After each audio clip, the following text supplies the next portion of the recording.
Indikator Politik Indonesia merilis hasil survei nasional terkait persepsi publik menjelang pembacaan putusan sengketa hasil Pilpres 2024 di Mahkamah Konstitusi Senin 22 April. Direktur Eksekutif Indikator Politik Burhanuddin Muhtadi menyebut, tren kepercayaan publik terhadap MK naik jika dibandingkan saat mengeluarkan putusan batas usia Capres-Cawapres pada Oktober 2023 silam. Tingkat kepercayaan publik terhadap MK ini sempat turun Oktober lalu pada angka 60-an%, sekarang sudah 73%, kata Direktur Eksekutif Indikator Politik Burhanuddin Muhtadi.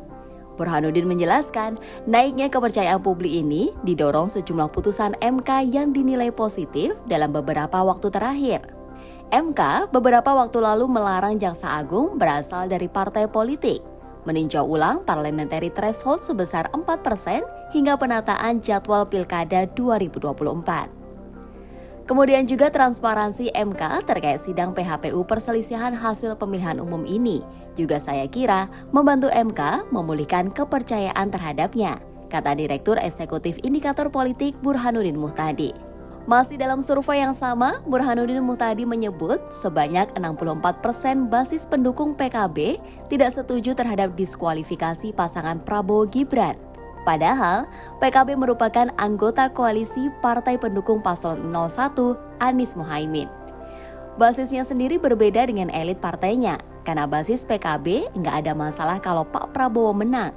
64% menolak Prabowo Gibran didiskualifikasi, kata Direktur Eksekutif Indikator Politik Burhanuddin Muhtadi.